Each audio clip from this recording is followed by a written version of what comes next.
Ceará já estão acostumados. Durante o inverno, quase todo dia, a cidade amanhece encoberta por uma névoa. Esse é o resultado da umidade aqui na Serra Cearense. Nem parece que a gente está em pleno Nordeste. Olha eu surgindo aqui no meio da neblina. E a temperatura é agradável até quando o céu fica limpo, de 15 a 20 graus em média.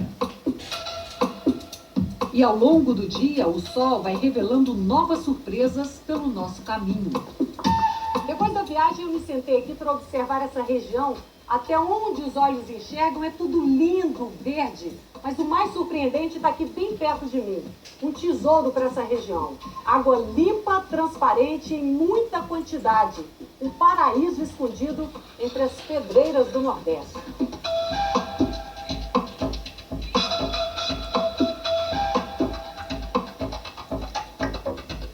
A água que brota da terra é a riqueza que atrai os novos conquistadores da região.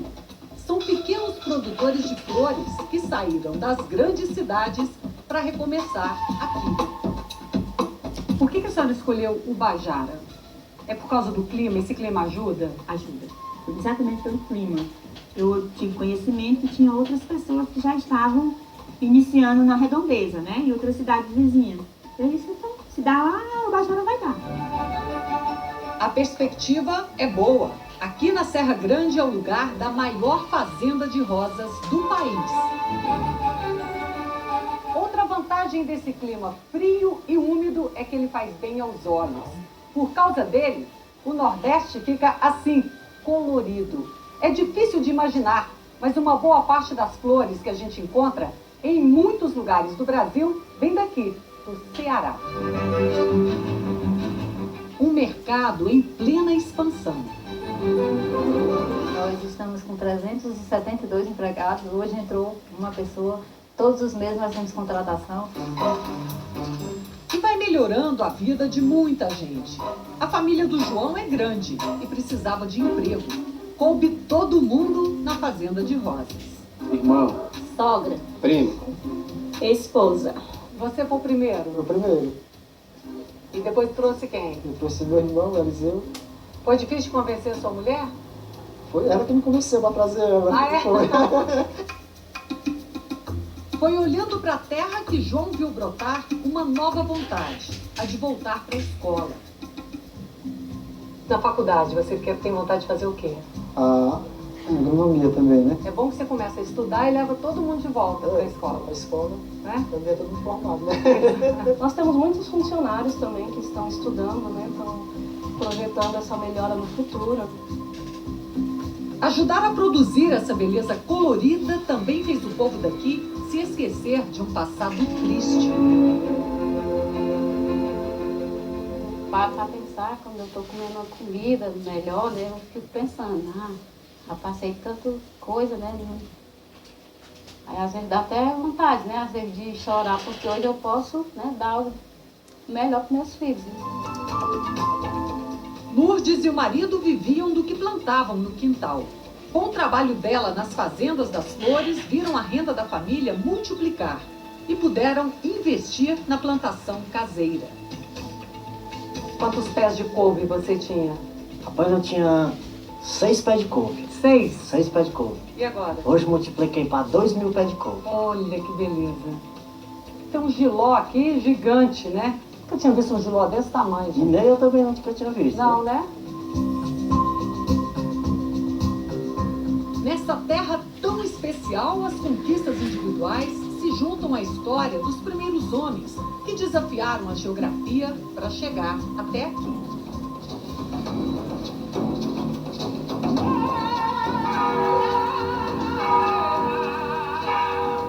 Na Serra da Ibiapaba já viveram 6.000 índios de tribos diferentes. Quando chegaram os primeiros colonizadores, começava a nascer o Ceará de hoje.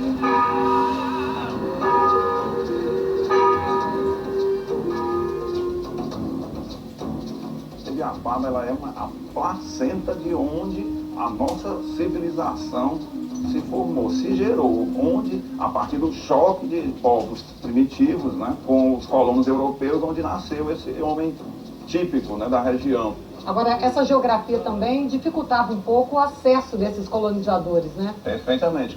Quando os europeus chegaram, né, principalmente os portugueses, eles se depararam com esse paredão enorme, né, e isso inviabilizou a conquista com a cavalaria. Os seus cavalos, as tropas portuguesas se mobilizavam rapidamente com as montarias, né? E não podendo subir e sair, os índios usavam como refúgio, como estratégia. Os nativos da terra Brasilis, o primeiro nome encontrado em mapas nos séculos XVI e XVII, usaram a geografia a seu favor. Foram muitos os conquistadores, holandeses, franceses e, finalmente, os portugueses. O motivo da vitória portuguesa? A cruz dos jesuítas. Os jesuítas chegaram à terra cearense no século XVII. Aqui foram recebidos pela tribo dos Tabajaras. Durante muitos anos, indígenas e brancos alternaram guerra e paz. Por conta dessas batalhas, a coroa portuguesa levou quase um século para fundar a aldeia de Biapaba, a primeira delas, que hoje se chama Viçosa do Ceará.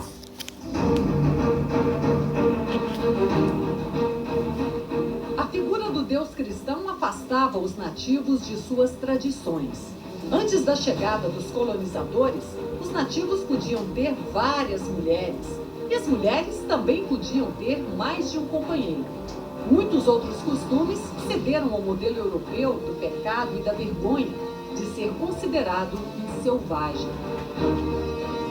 E o trabalho deles foi justamente esse, de pacificar, de tornar pacífica essa relação entre as tribos e também E as missões jesuítas. E também para iniciar o que a gente chama hoje de bons costumes.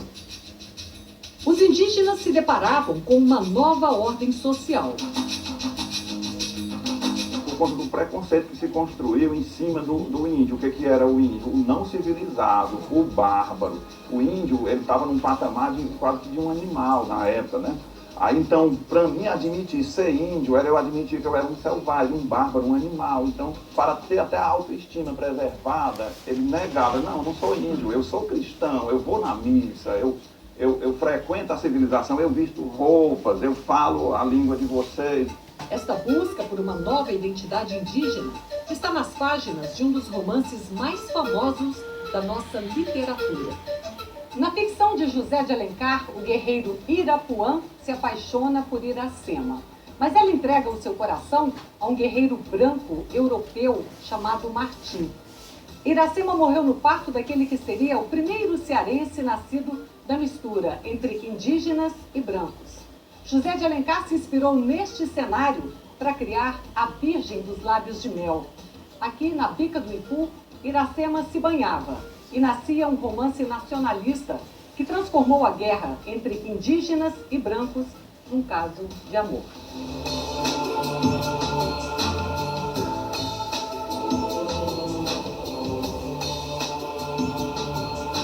Um dos motivos principais do sucesso da colonização portuguesa foi assim que eles decidiram se miscigenar racialmente com os indígenas, né? Eles se uniam às mulheres índias, os colonos portugueses, e a partir daí os índios tinham uma visão assim de que eles eram irmãos e tal, não eram inimigos e etc.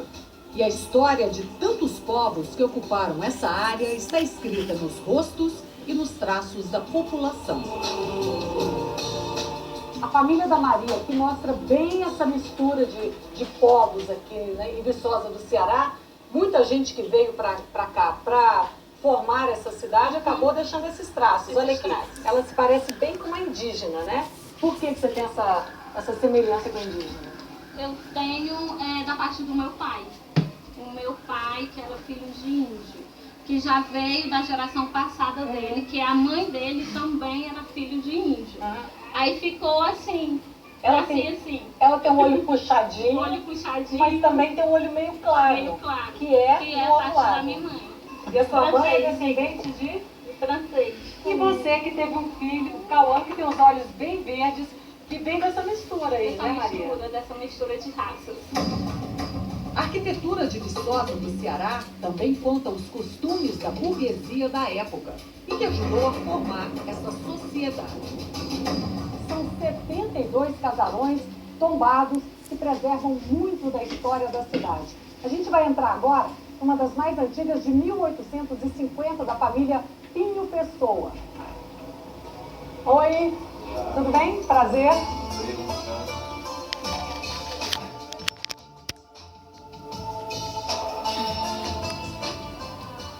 Como essa casa é do século XIX, né? Então nessa época não havia geladeira, fogão era lenha, etc. Tinha empregados babás, né?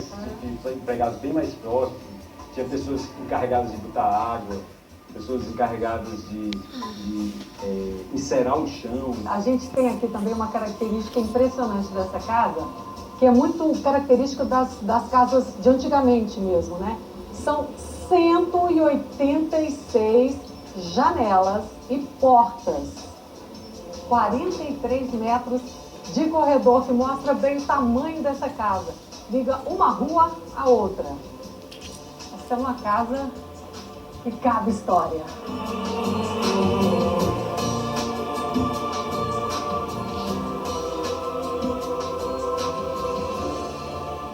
Sete cidades de pedra.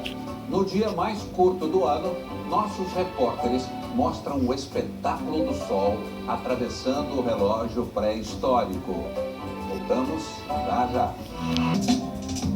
Nesse Nordeste de tantas belezas, o cenário continua lindo em direção ao Piauí.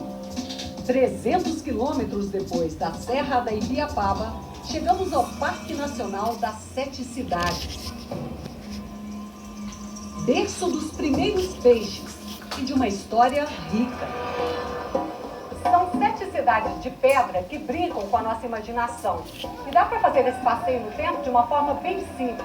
É uma viagem ao passado que pode ser feita de bicicleta. E aqui é um dos monumentos do Arco do Triunfo. E é o seguinte, quando se passa aqui pela primeira vez, pode-se fazer 3 pedidos. Mas não pode pedir para casar, para ficar bonito ou para ficar rico. Sei que é difícil, né? Tem gente que até desiste. Mas eu vou fazer o meu e vou passar por aqui. Vamos pedalar.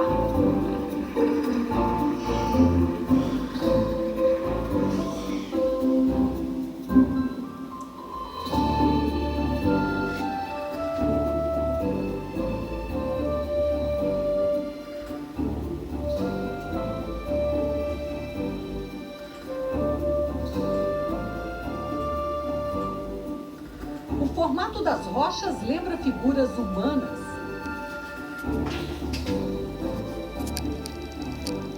Animais.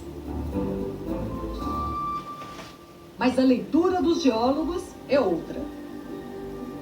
As informações sobre o clima, sobre as mudanças na vida, a própria paleontologia que mostra a evolução da vida, espécies que desapareceram, outras que surgiram, tudo isso está impresso nessas rochas, né?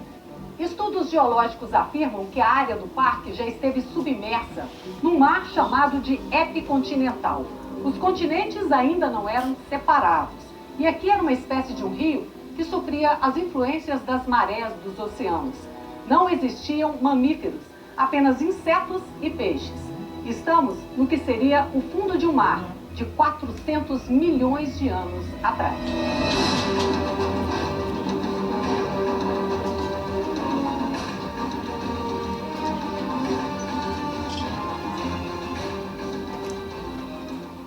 Todo esse pacote de rocha guarda informações preciosas e únicas.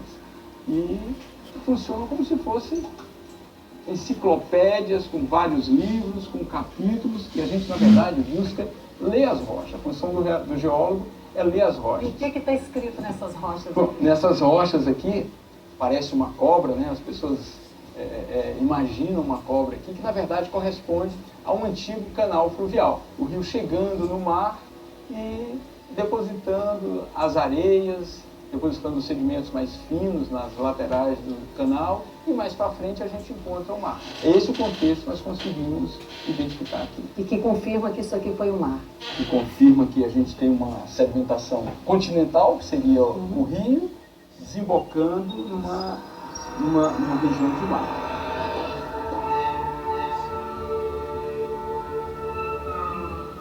E nesse mesmo lugar, o homem também viveu sua saga pela sobrevivência. O solstício do inverno, aqui no hemisfério sul, significa uma época em que o Sol incide com menos força abaixo da linha do Equador. É o início de um tempo mais frio. Antes da era cristã, ele marcava em muitas culturas a data do Ano Novo. Depois, com a chegada do cristianismo, isso se tornou um ritual pagão, já que o Sol perdeu a sua categoria de Deus. Aqui no Parque das Sete Cidades, o solstício é marcado por um espetáculo da natureza que tem a precisão de um relógio suíço. É só ficar de olho aqui nesse buraco, e a gente está preparado para isso. O solstício de inverno é uma data no calendário solar usado pelos povos pré-históricos. Esse ano ele ocorreu no dia 21 de junho, o dia que assistimos este espetáculo.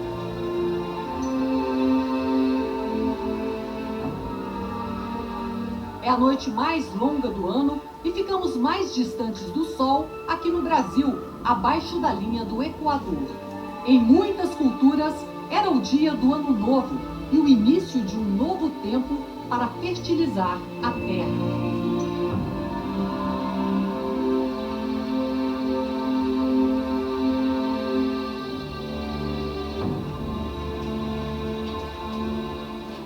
Essa inscrição, ela mostra que o homem pré-histórico, né, ele fez todo um estudo para se chegar ao dia de hoje, ao calendário solar, né? Então você vê que eles estudaram, e a gente vê que são as retas em direções diferentes e só uma reta toca o círculo que eles desenharam. Então o círculo para nós seria o furo, né, que é o que forma o calendário. E a reta tocando poderia ser o dia de hoje. Esse é o único lugar onde tem esse tipo de inscrição. Esse tipo de inscrição só aqui. E dá para ver bem que quando o Sol entra, ele faz justamente isso aqui, né? Ele vem bem por esse buraco. É, você vê que é até igual lá o furo, porque ele não passa dentro da cavidade, né? Ele sempre passa tocando na lateral. É o que a gente acabou de ver. Uma outra data de Ano Novo, outros deuses. Aqui é o lugar onde o homem de hoje lê os recados deixados pelo homem do passado. Um dos mais antigos guias do parque transformou esse encontro em poesia. A tartaruga gigante na época ali era mar. As vezes que são rupestres, que estão por todo lugar, nem mesmo os estudiosos estão sabendo explicar. Foi feito por aquela gente querendo se comunicar.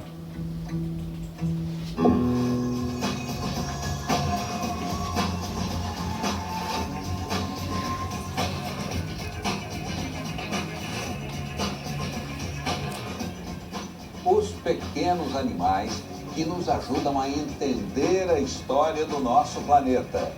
Voltamos já já.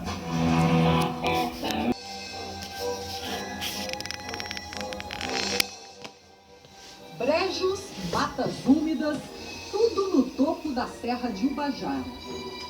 Mas como isso aconteceu numa terra tão seca? 1 milhão de anos atrás, a Mata Amazônica expandiu, a Mata Atlântica também, e ficou aqui. O que aconteceu? Depois que mudou o clima, ficou mais quente, elas retraíram.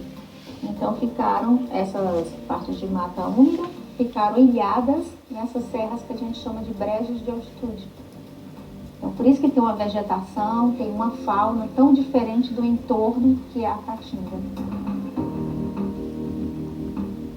Isso explica por que espécies da floresta amazônica são encontradas aqui no Ceará. Então tem uma espécie, aliás, 3 espécies lá na Amazônia. Eles pulam, não tem condição de sobreviver na Caatinga, porque as condições são outras. Eles vão ser encontrados aqui nos brejos. Este sapinho é um desses que ficaram na Serra de Ubajara antes das florestas se separarem. Ele termina trazendo essa informação pra gente. Quer dizer, ele Que no passado ele conta um pouco dessa história. Isso, no passado essa mata foi, a Mata Amazônica já foi junto com a Mata Atlântica, né, aqui pelo Nordeste. Acompanhamos a professora Diva e entramos num universo bem exclusivo do Brejo e de seus habitantes. A gente está aqui no meio do mato, então a gente está com essa perneira aqui, ó, que ajuda a proteger, porque além de sapo, pode ter cobra também por aqui, que é uma região que tem muita cobra. As cobras, elas vêm porque muitas usam os anfíbios de alimento. Olha isso, tá vendo? Fica uma sinfonia de sapos, né? O interessante é que cada espécie tem uma vocalização específica, ou seja, que só aquela espécie canta daquele jeitinho. E só a fêmea daquela espécie que vai reconhecer o canto do macho.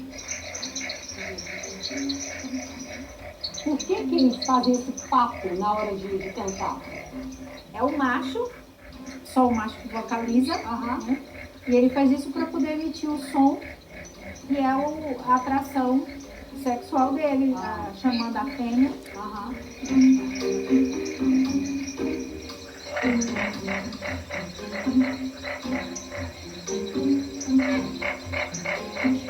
professora está contando aqui o que acontece depois do macho cantar tanto assim. O que acontece, professora? A fêmea que se sente atraída vai chegar perto e ele vai dar um abraço, que a gente chama de amplexo. Né? Então ele abraça a fêmea e aperta para ela soltar os óvulos. E ele solta o esperma, com os espermatozoides, a fecundação é externa. Tem vários tipos. São mais de 40 tipos de reprodução, de modos reprodutivos. Mas às vezes acontece do sapo cantar aí a noite toda e a fêmea não se interessar. Também pode ser. E também pode ser que outro macho se aproxime, né, e ele possa abraçar por erro. Ou por opção também, né?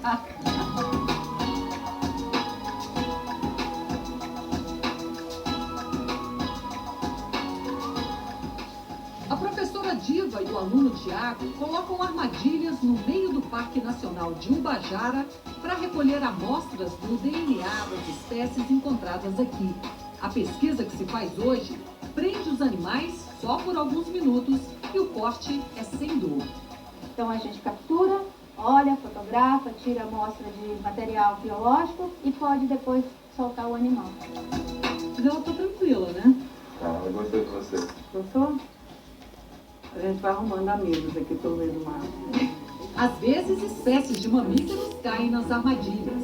Pegou um voador aqui também. Aí ele vai colocar perto da árvore e ele vai subir, porque ele é arbóreo. Olha, segura no rabo.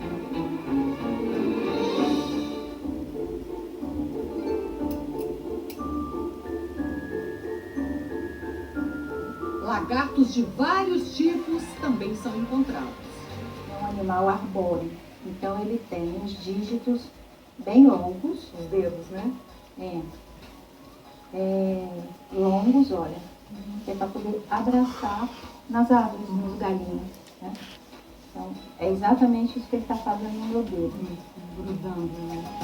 Pequenos animais que também ajudam a contar a história do nosso planeta.